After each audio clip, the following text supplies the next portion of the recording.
हरियाणा में नारी शक्ति वंदन अधिनियम पर बीजेपी के सम्मेलन। करनाल और यमुनानगर में निकाली गई यात्रा। स्कूटी पर सवार होकर महिलाओं ने जताया पीएम का आभार। कुछ देर में चंडीगढ़ में मुख्यमंत्री करेंगे सम्मेलन को संबोधित।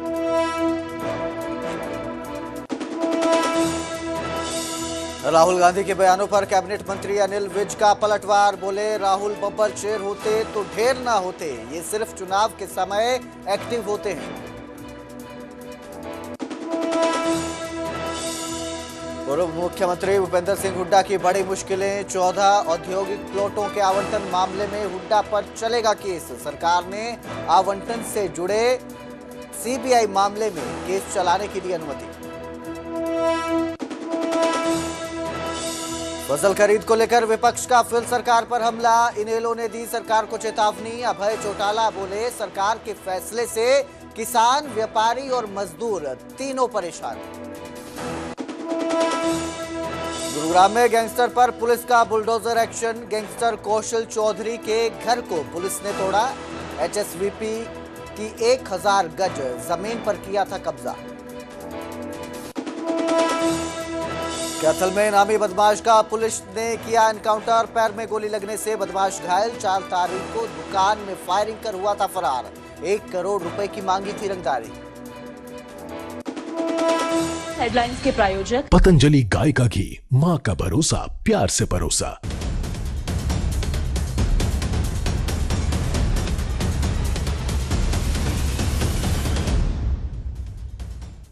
नमस्कार, स्वागत है न्यूज 18 पंजाब हरियाणा में। मैं आपके साथ कुलदीप भारद्वाज। हरियाणा प्राइम की शुरुआत करेंगे जापानी डेलीगेशन के साथ। दरअसल मुख्यमंत्री नायब सिंह सैनी के साथ जापान के डेलीगेशन ने मुलाकात की। इसके साथ ही अमेरिका का डेलीगेशन भी मुख्यमंत्री नायब सिंह सैनी से मुलाकात करने पहुंचा था। सुजुकी जापान और ग्लाइडवेज कंपनियों के प्रतिनिधि जो है उन्होंने मुलाकात की है। चंडीगढ़ में मुख्यमंत्री नायब सिंह सैनी के साथ ये मुलाकात होती है। गुरुग्राम के विकास को लेकर इस मुलाकात के दौरान चर्चा की जाती है। शहर में ट्रैफिक व्यवस्था बेहतर करने पर भी मंथन किया जाता है। तो 2 डेलीगेशन, एक अमेरिका का डेलीगेशन और दूसरा जापान का डेलीगेशन आज मुख्यमंत्री नायब सिंह सैनी से मुलाकात करने पहुंचा था। मुलाकात की गई और किस तरह से व्यापार को बढ़ावा दिया जाए। सुजुकी जापान और ग्लाइडवेज कंपनियों के जो प्रतिनिधि हैं उन्होंने मुलाकात की, इसी को लेकर चर्चा की और इससे जो है एक अर्बन मोबिलिटी की दिशा में गुरुग्राम को बनाने को लेकर भी इस मुलाकात के दौरान चर्चा की गई। वहीं शहर के ट्रैफिक प्रबंधन को किस तरह से और बेहतर किया जा सकता है, क्योंकि जो गुरुग्राम है वो साइबर हब कहलाया जाता है और यहाँ पर बहुत ज़्यादा ट्रैफिक की जो समस्या है वो भी सामने आती है। इसी को लेकर कि किस तरह से ट्रैफिक का बेहतर प्रबंधन किया जा सके, इस पर भी चर्चा की गई।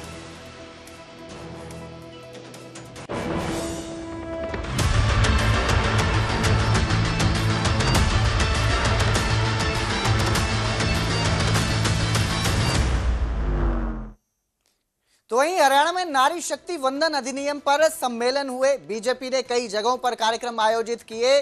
करनाल में बीजेपी की ओर से पदयात्रा भी निकाली गई। यमुनानगर में महिलाओं ने स्कूटी रैली निकाली। कुछ देर बाद चंडीगढ़ में भी नारी शक्ति वंदन सम्मेलन होगा। मुख्यमंत्री नायब सिंह सैनी सम्मेलन में शामिल होंगे। तो आप जो है देख सकते हैं कि जिस तरह से आरक्षण दिया गया है महिलाओं को पार्लियामेंट में 33% आरक्षण जो है उस बिल को लेकर अब बीजेपी सम्मेलन कर रही है। कार्यक्रम आयोजित किए जा रहे हैं और कहा जा रहा है कि अब महिलाओं का हक जो है वो पार्लियामेंट में उन्हें दिया गया है। 33% आरक्षण जो है महिलाओं को दिया गया है। इसी को लेकर नारी शक्ति की जो है वो बात की जा रही है कि नारी शक्ति को आगे बढ़ाया जा रहा है। महिलाओं के हित में बीजेपी सरकार कार्य कर रही है और इसी के चलते नारी शक्ति वंदन अधिनियम पर ये सम्मेलन किए जा रहे हैं। अलग अलग जगहों पर बीजेपी की तरफ से ये सम्मेलन हुए। कई जगहों पे पद यात्रा निकाली गई। तो वहीं यमुनानगर में स्कूटी पर महिलाएं नजर आई। तस्वीरें आपकी स्क्रीन पर हैं, आप देख सकते हैं कि स्कूटी में महिलाएं नजर आ रहे हैं। पद यात्रा ये निकाली गई थी, उसी दौरान स्कूटी पर भी महिलाएं नजर आई। नारी शक्ति का सम्मान किया जा रहा है, वंदन किया जा रहा है। वंदन अधिनियम 2023 लागू होने जा रहा है। हम देश के यशस्वी प्रधानमंत्री नरेंद्र भाई मोदी जी का दिल की गहराइयों से आधी आबादी की तरफ से और हरियाणा की सभी महिलाओं की तरफ से मैं बहुत बहुत आभार प्रकट करती हूँ कि उन्होंने महिलाओं के बारे में इतना सोचा। और जिस तरीके से महिलाएं हर क्षेत्र के अंदर आगे बढ़ी हुई है, राजनीति के अंदर भी उनको भागीदारी चाहिए। और मेरे को खुशी है इस बात की कि हरियाणा में हम 50% पंचायत चुनावों के अंदर है। अब 33% हम विधायक और सांसद बनकर लोकसभा और विधानसभा में अपनी आवाज उठाएंगे। और मैं दिल की गहराइयों से अपने देश के यशस्वी प्रधानमंत्री जी का बहुत बहुत आभार प्रकट करती हूँ कि जब भी किसी योजना का शिलान्यास होता है उसमें महिलाओं की विशेषकर बात होती है। जैसे हमने घोषणा पत्र में भी कहा था कि जब हम फिर से रिपीट होते हैं तो हम लक्ष्मी लाडो योजना लेकर आएंगे। और मेरे को खुशी है आज ये बात कहते हुए कि चौथी किस्त मेरी बहनों के खाते में माननीय मुख्यमंत्री जी के द्वारा डाली गई है। माननीय मुख्यमंत्री जी सब बहनों की चिंता करते हैं। जब भी मेरे को समय मिलता है ये बहनें मेरे को अपनी बात बताती हूँ तो माननीय मुख्यमंत्री जी को मैं जाकर इन बहनों की बातों से अवगत कराती हूँ। है और वो केवल और केवल ये प्रदर्शित करने के लिए क्योंकि महिलाओं के अंदर बहुत जोश है और वो जोश और उल्लास बनना जरूरी भी है, क्योंकि महिलाओं को सशक्त बनाने के लिए हमारे आदरणीय प्रधानमंत्री नरेंद्र मोदी जी के द्वारा जो ये विधेयक लाया गया है और इसके अंदर जो 16 से 18 तारीख तक विशेष सेशन बुलाते हुए नारी शक्ति को सम्मान देने के लिए 33% आरक्षण दिया जा रहा है, जो कि सभी महिलाओं के लिए सम्मान की बात है। वैसे तो हमारे आदरणीय प्रधानमंत्री जी विभिन्न प्रकार की महिलाओं को सशक्तिकरण करने के लिए विभिन्न प्रकार की योजनाएं ला रहे हैं, जैसे लखपति दीदी योजना है या महिलाओं को सशक्त बनाने के लिए, महिलाओं को उद्यमी बनाने के लिए योजनाएं हैं, ताकि महिला बिना किसी गारंटी के कर्ज लेकर, ऋण लेकर अपने व्यवसाय को शुरू कर सकती है। और इसके साथ साथ बेटी बचाओ अभियान है, बेटी बढ़ाओ अभियान है। इस प्रकार के विभिन्न प्रकार के अभियान चलाते हुए महिलाओं की सुरक्षा के लिए भी, जिस तहत महिलाओं को जो है हर समय सुरक्षा प्रदान करने का कार्य हमारे आदरणीय प्रधानमंत्री मोदी जी के द्वारा किया जा रहा है। और ये जो आज हम इस व्यवस्था के अंदर जिएंगे कि महिलाओं को एक ऐतिहासिक फैसला जो किया गया है 33% का, उसके लिए हम अपने आप को सभी बहुत सौभाग्यशाली मानते हैं। तो वही महिला आरक्षण बिल पर कैबिनेट मंत्री श्रुति चौधरी ने कहा कि महिलाओं की मांग को पूरा करने वाला ये एक ऐतिहासिक कदम है। ये विकसित भारत के लक्ष्य को मजबूत करने में अहम है। ये कदम लोकतंत्र को सशक्त करेगा। तो हर तरफ जो है बीजेपी जो है इस बिल को लेकर, महिला आरक्षण बिल को लेकर महिलाओं के सम्मान की बात कर रही है, उनके सशक्तिकरण की बात कर रही है और साफ कहा जा रहा है कि ये जो बिल है महिलाओं की मांग को पूरा करने वाला ऐतिहासिक कदम है। कैबिनेट मंत्री श्रुति चौधरी ने कहा कि ये विकसित भारत के लक्ष्य को मजबूत करने में अहम है। ये कदम लोकतंत्र को सशक्त करेगा। में कितना ज्यादा सुधार हुआ है, कितना काम लगातार किया गया है। यही नहीं, इकोनॉमिक एम्पावरमेंट की तरफ बड़ी बड़ी जैसे योजनाएं हैं, जहां पे खाते खोलने की बातें हैं, जहां पे पीएम आवास योजना के तहत जहां पे मैक्सिमम जो घर की जो ओनर्स हैं, ओनरशिप हमारी महिलाओं की है, उज्ज्वला योजना, और सेना के अंदर जहां पे हमारी जो बहुत होनहार हमारी बहनें हैं, उनको इतने तेजी से आगे बढ़ना, ऑपरेशन सिंदूर के नाम से इतना बड़ा एक उस वक्त जो काम हमारे देश ने, हमारे सेना ने किया प्रधानमंत्री जी के नेतृत्व में, ये चीजें बहुत बड़ी चीजें हैं। और मैं बार बार धन्यवाद करती हूँ हमारी लीडरशिप का, जिसकी वजह से ये पॉसिबल हो सका। मैम, केंद्र ने जो है वो जो लोकसभा की सीटें हैं वो 543 से बढ़ा के 580 करने का एक प्रपोजल रखा है। 16 तारीख को विधेयक पास किया जाएगा, कैसे देखते हो आप इसको? और हम हरियाणा में भी ऐड करेंगे और फिर विधानसभा भी शिफ्टिंग की भी बातचीत चल रही है। जी बिल्कुल, इसमें सीटें बढ़ेंगी और हमारे जो भाईजन हैं उनको भी घबराने की जरूरत नहीं, क्योंकि सीटें बढ़ेंगी एक तरफ, और दूसरी तरफ आप देखिएगा कि डेमोक्रेसी का, लोकतंत्र का ये और एक स्ट्रेंथनिंग का काम, जहां पे एक मजबूत उस कड़ी को किया गया है, जहां पे 50% जो पॉपुलेशन है उसको अब अधिकार अपना मिलने जा रहा है, तो ये बहुत बड़ी बात है। मैम, एक बीबीएमबी की ओर से केंद्र ये कहा गया है कि न सिर्फ पंजाब हरियाणा बल्कि पूरे राज्य से मेंबर्स जो है वो अपॉइंट किए जा सकते हैं, और पंजाब की तरफ से तो विरोध है। मैम, भूपेंद्र सिंह हुड्डा ने भी सवाल खड़े किए कि क्यों हरियाणा अपने हक को छोड़ रहा है। नहीं, कोई हक को नहीं छोड़ रहा, और यहाँ पे बिल्कुल ये बिल्कुल स्पेसिफिकली हम अपनी जगह पे बिल्कुल कायम है, और ये कह दिया गया है, ये इस डिसीजन को ले लिया गया है, अमेंडमेंट हो चुका है कि ये प्रेफरेबली हरियाणा और पंजाब का होगा। उधर महिला आरक्षण पर हरियाणा में सियासत भी तेज हो गई है। महिला आरक्षण पर कांग्रेस सांसद कुमारी सैलजा का बयान सामने आया और कहा कि महिला आरक्षण सिर्फ दिखावा है, सरकार बिल का ड्राफ्ट भी नहीं दे रही है, बीजेपी अंग्रेजों के रास्ते पर चल रही है। आज हम बाबा साहेब को याद करते हैं और ऐसे मौके पे याद कर रहे हैं उनकी जयंती पर, जब भारत के संविधान के साथ खिलवाड़ हो रहा है, लोगों में आपस में डिफरेंसेस पैदा किए जा रहे हैं, देश में डिफरेंसेस पैदा किए जा रहे हैं, और जो लड़ाई लड़ी थी देश के करोड़ों लोगों ने अपने संविधान को पाने के लिए, जिसके बाबा साहेब मुख्य रचयिता थे, आज़ादी की लड़ाई लड़ी किस लिए? कि अंग्रेज़ों की नीति दोबारा सफल ना हो, हमारे देश की एकता अखंडता बरकरार रहे, जो सदियों से चलती आ रही थी। लेकिन अब भाजपा फिर अंग्रेज़ों के दिखाए रास्ते पर डिवाइड एंड रूल पर चल रही है, लोगों को बांटने का प्रयास है। महिला आरक्षण केवल एक आड़ है, एक दिखावा है। अगर ये सच में चाहते तो जब बिल पास हुआ उस समय अपनी स्थिति स्पष्ट करते।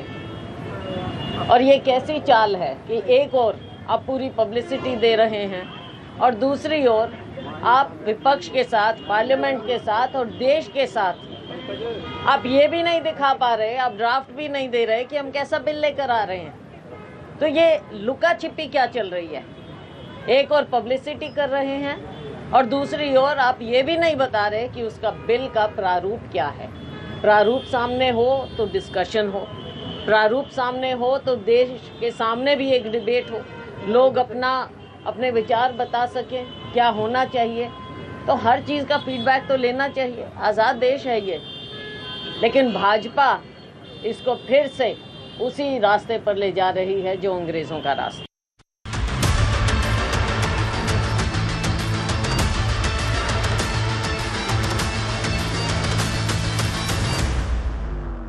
हरियाणा के कैबिनेट मंत्री अनिल विज ने भी कांग्रेस को जमकर निशाने पर लिया। उन्होंने जहां परिसीमन के मुद्दे पर कांग्रेस को घेरा तो वहीं राहुल गांधी के बयानों पर भी पलटवार करते हुए नजर आए। साथ ही उन्होंने निगम चुनावों को लेकर बीजेपी की तैयारी पूरी होने की बात कही। कारण से राहुल गांधी जी हर प्रदेश में ढेर हो रही, कितने चुनाव हार चुके। अगर ये बब्बर शेर होते तो ढेर ना हो। हरियाणा में गेहूं की खरीद पर सियासत का पारा दिन ब दिन चढ़ता जा रहा है। गर्मी के मौसम में तपते हरियाणा में सियासत की तपिश इतनी बढ़ रही है कि गेहूं की नमी से लेकर पोर्टल तक विपक्ष के निशाने पर है। ऐसे में किसानों का हाल कैसा है और विपक्ष क्यों बार बार सवाल उठा रहा है, ये समझना जरूरी हो जाता है। ये रिपोर्ट देखिए।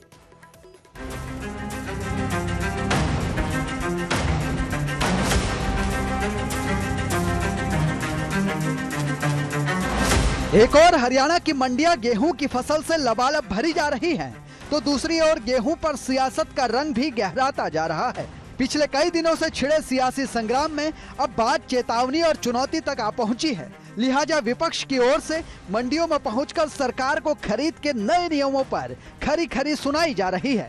कांग्रेस से लेकर इनेलो के नेता किसानों के बहाने सरकार को निशाने पर लिए हुए हैं। किसान तो आज बड़ी भारी परेशानी में है। मेरी फसल मेरा ब्यौरा से शुरू होता है, मैं उसका मतलब नहीं समझा। पोर्टल सर्वर चलता नहीं, आज ही टेलीफोन आया है सर्वर नहीं चल रहा। सर्वर नहीं चलेगा जब तक लिफ्टिंग नहीं होगी, गेट पास नहीं होगा। सारी मंडी जो है भरी पड़ी है, आवक हो ही नहीं सकती जब मंडी में जगह ही नहीं है। मेरा फसल मेरा ब्यौरा, पहले तो उसको करो, फिर पटवारी वेरिफिकेशन करेगा, फिर गेट आधार कार्ड के हिसाब से गेट पास बनेगा, फिर बायोमेट्रिक होगी किसान की, उसकी आंखों की फोटो होगी, तमाशा है। फिर लिफ्टिंग नहीं होगी क्योंकि एमएसपी देने में कष्ट हो रही जो। जब हमें इस बात की जानकारी मिली, जब हमें व्यापारियों ने आकर के बताया कि हमारे साथ इस तरह से सरकार जो एक परेशानी खड़ी कर रही है, जिससे केवल हम अकेले नहीं, किसान उससे भी ज्यादा परेशान हो रहे हैं, तो हम सारे लोग जाकर के मुख्यमंत्री से मिले थे और मुख्यमंत्री को इस बात के लिए मजबूर करके आए थे या तो फैसला बदल ले, वरना अगले लड़ाई के लिए तैयार हो जाए। नए नियमों से किसानों को होती परेशानी की दुहाई देते विपक्ष को मुख्यमंत्री नायब सैनी से लेकर बीजेपी के मंत्री और विधायक लगातार जवाब दे रहे हैं। सीएम नायब सैनी ये दावा कर रहे हैं कि व्यवस्था और नियमों में कहीं भी कोई कमी पेशी नहीं है। विपक्ष ये गलत आरोप लगा रहा है, इसमें किसी प्रकार की कोई दिक्कत, कोई समस्या भी नहीं है, क्योंकि ये जो गड़बड़े को रोकने के लिए और किसान को कोई दिक्कत नहीं है इसके अंदर, हमने उसकी पूरी व्यवस्था की है। पिछले दिनों जिस प्रकार से बड़ा इसमें गोलमाल हुआ था, उसको रोकने के लिए हमने निर्णय किया है और हमारे किसान इसमें सहयोग कर रहे हैं, ऐसा नहीं है। सियासत से इतर अगर हालात मंडियों के देखें तो प्रदेश भर में मिला जुला असर देखने को मिलता है। कुछ जगहों पर किसानों को खरीद में समस्याएं जरूर आ रही हैं, लेकिन ज्यादातर जगहों पर हालात सामान्य हैं और खरीद प्रक्रिया सुचारू रूप से चल रही है। हालांकि दूसरे राज्यों से हरियाणा की मंडियों में आता गेहूं किसानों के लिए परेशानी का सबब जरूर बना हुआ है। कुरुक्षेत्र से ऐसी ही एक तस्वीर भी सामने आई, जिसमें यह दावा किया जा रहा है कि दूसरे राज्यों से आई गेहूं को रात के समय एमएसपी पर हरियाणा में बेचा जा रहा है। तो रात कोई 12 बजे के आसपास ही 2 ट्राले आए हैं, यूपी के हैं, महिंद्रा ट्रैक्टर था, 150 क्विंटल कम से कम माल है जी। पिछले गेट से एंट्री हुई है, इनके ऑनलाइन जो अंदर पे लगी हुई है ना एलसीडी, उसमें भी चेक करवा दिया, इनको बता दिया जी, जो भी सारा रिकॉर्ड था इनको दे दिया। उधर यमुनानगर में अब प्रशासन ने बॉर्डर पर चेकिंग बढ़ा दी है ताकि दूसरे राज्यों से आने वाले गेहूं को हरियाणा में आने से रोक दिया जाए। अब प्रशासन के प्रयास किसानों के लिए कितनी राहत लेकर आते हैं, ये तो आने वाला समय ही बताएगा। फिलहाल इतना जरूर बताया जा सकता है कि हरियाणा में खरीद पर सियासत और संग्राम जारी रहने वाला है। Bureau report, news 18 Punjab Haryana. तो गेहूं की खरीद के साथ ही प्रदेश में सियासत का पारा भी चढ़ चुका है। एक तरफ विपक्ष लगातार इल्जाम लगा रहा है, सवाल उठा रहा है नए नियमों को लेकर, वहीं हरियाणा के राज्य मंत्री राजेश नागर ने भी यह दावा किया है कि हरियाणा में खरीद को लेकर किसानों को कोई परेशानी नहीं आने दी जा रही है।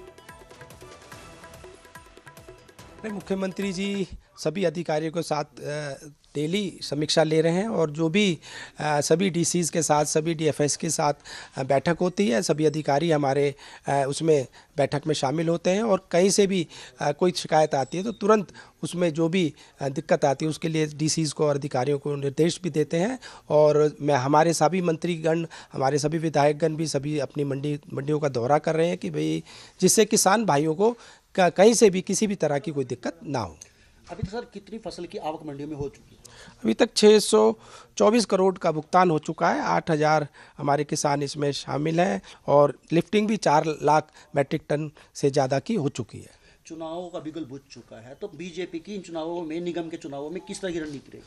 हमारी पूरी तैयारी है। जिस तरह से हमने लोकसभा के चुनाव, विधानसभा के चुनाव, निकाय चुनाव, चाहे नगर पालिका हो, नगर परिषद हो, नगर निगम के हो, उनको सभी को जैसे हमने जीता, और जो आने वाले 10 तारीख को जो चुनाव होने जा रहे हैं उसमें भी हमारी पार्टी पूर्ण बहुमत से जीतती जा रही है। कांग्रेस की चुनौती को कैसे देखते हैं? कांग्रेस का कोई जनाधार ही नहीं रहा। कांग्रेस में आपस की खींचातानी, आपस की गुटबाजी, आपस की फूट, आपस का मतभेद जो है, इस तरह से आप देख सकते हैं कि वो किसी भी तरह से किसी भी चुनाव में हमने जैसे उनको हर चुनाव में जनता ने उनको नकारा है, इस चुनाव में भी जनता उनको नकारे।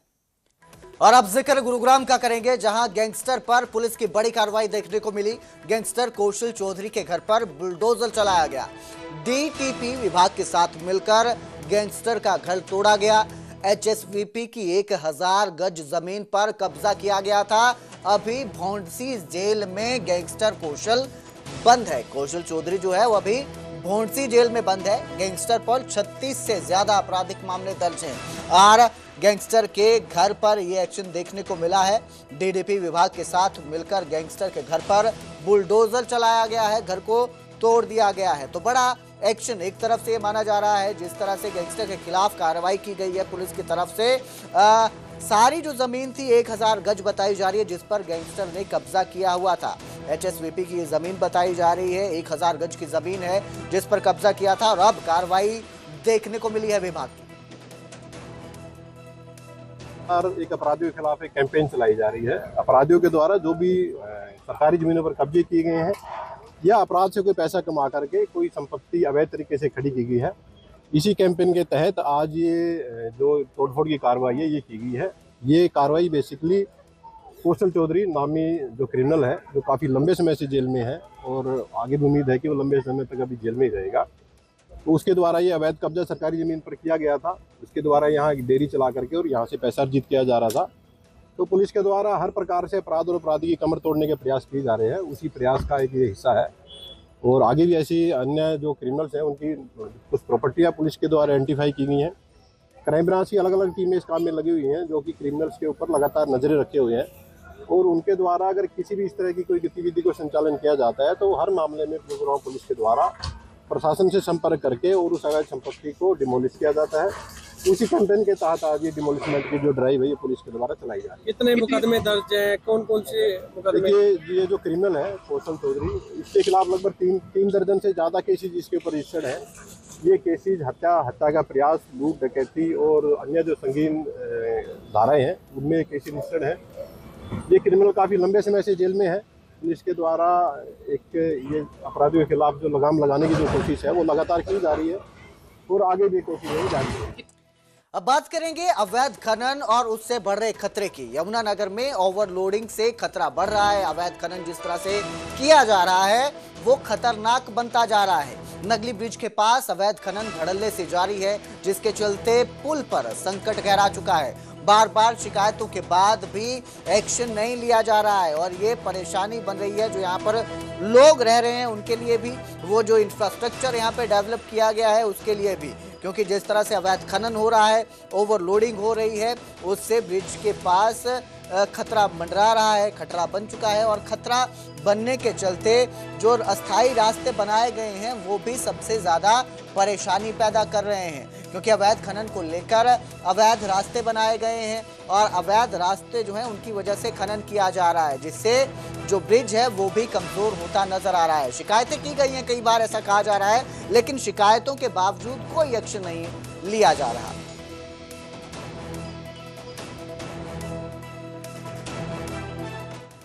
जिस तरह से यमुना के नगली ब्रिज के नीचे से ये ओवरलोड वाहन गुजर रहे हैं, ये जिस भी मीडिया साथी ने ये वीडियो टेलीकास्ट की है उसको भी दिख रहे हैं, ये वीडियो हमें दिखाई गई इसमें भी दिख रहे हैं। ये वीडियो में ट्रक नवनिर्मित पुल जिसका अभी उद्घाटन नहीं हुआ, नगली जो घाट है उसके नीचे से गुजर रहे हैं और देखिएगा पुल के कितनी पास पोक लाइनों से भारी भरकम अवैध खनन की जा रही है और नियम के विपरीत तटबंधों के पास खनन की जा रही है। यमुना नदी के अंदर प्राकृतिक धाराओं को बाधित करके रास्ते बनाए गए हैं। देखिएगा ये जो वीडियो है इसमें सब कुछ स्पष्ट और क्लियर दिखाई दे रहा है, लेकिन अधिकारियों को जब जब शिकायत की जाती है ना तो उनको ये प्राकृतिक बाधा दिखाई देती है, ना उनको पुल के नीचे से बने हुए ये स्थायी रास्ते नजर आते हैं, ना ये ओवरलोड गुजरते नजर आते हैं।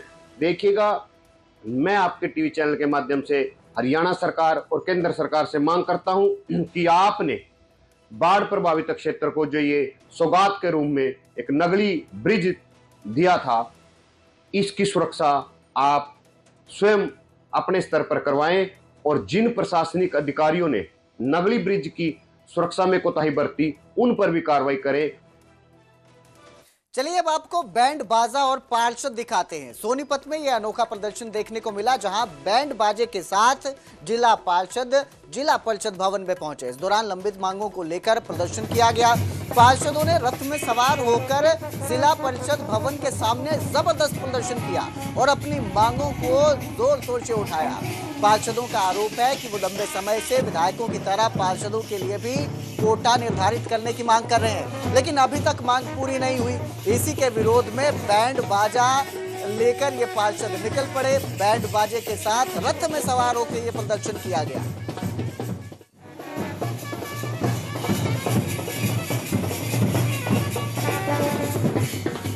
पंचायती राज को बचाने के लिए, क्योंकि लगातार 2023 से हम एक ही मांग कर रहे हैं। अब पंचायती राज जो जिला परिषद सबसे बड़ी संस्था है, इसको मजबूत करने का काम सरकार करे। जब तक पार्षद का खुद का कोटा नहीं होगा और प्रोटोकॉल जब तक जारी नहीं होगा, तो पार्षद की जो लड़ाई है वो अधूरी है।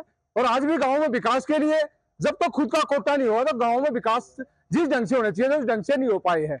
और जिस तरीके से काम के प्रति अधिकारी लापरवाही बरत रहे हैं, पेमेंट में कई महीने लगा देते हैं और JESDO भी जो एस्टिमेट बनाने में और बिल पास करने में और जो MB बनने में टाइम लगाते हैं, उसके विरोध भी आज हम अनोखे ढंग से यहाँ पे रथ पर ढोल नगाड़े के साथ बैंड बाजे के साथ हम आए हैं। अब प्रशासन जागे, 1.5 वर्ष रह गया।